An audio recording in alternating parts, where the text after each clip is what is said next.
कक्षा अष्टम के विद्यार्थीगण ध्यान दीजिए। मैं बता रहा हूँ भंडारण। फसल काटने तथा गहराई के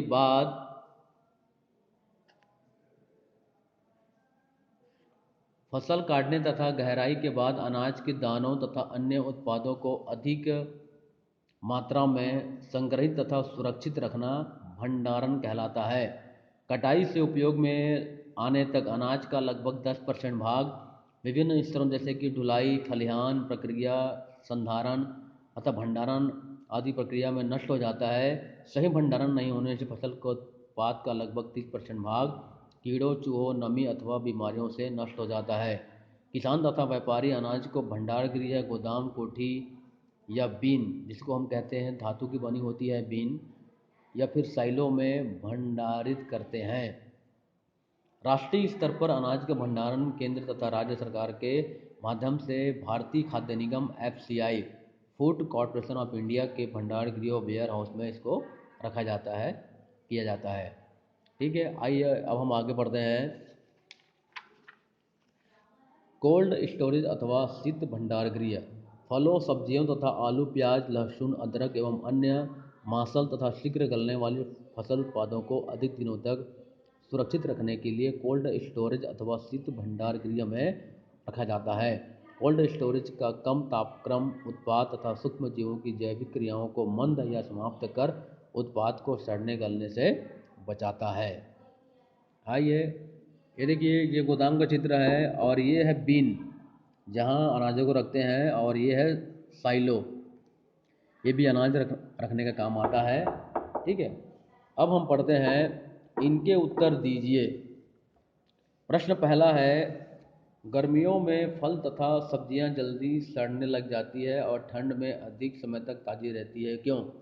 गर्मियों में अनुकूल ताप व परिस्थितियों की वजह से फल तथा सब्जियों में सूक्ष्म जीवों की वृद्धि व जनन तेजी से होता है, इसके प्रभाव से जल्दी सड़ने लगती है। जबकि ठंड में उत्पाद तथा सूक्ष्म जीवों की क्रियाएं वृद्धि व जनन या तो मंद पड़ जाती है या नहीं होती है, अतः अधिक समय तक ताज़ी रहती है। दूसरा है, खरपतवार किसे कहते हैं? खरपतवार नियंत्रण क्यों आवश्यक है? तो पिछली वीडियो में बताया था, मैं एक बार और सुन लीजिए। खेतों में मुख्य फसल के साथ उग आए अनावश्यक पौधों को खरपतवार कहते हैं। खरपतवार फसल के साथ पोषक तत्वों, जल, स्थान तथा प्रकाश के लिए प्रतिस्पर्धा करते हैं। इससे पौधों की वृद्धि व गुणवत्ता प्रभावित होती है। ये कटाई में व्यवधान पैदा करते हैं। कुछ के तो विषैले प्रभाव होते हैं, अतः इसका नियंत्रण आवश्यक है। अगला प्रश्न है, पीड़कों से फसल की सुरक्षा कैसे की जा सकती है?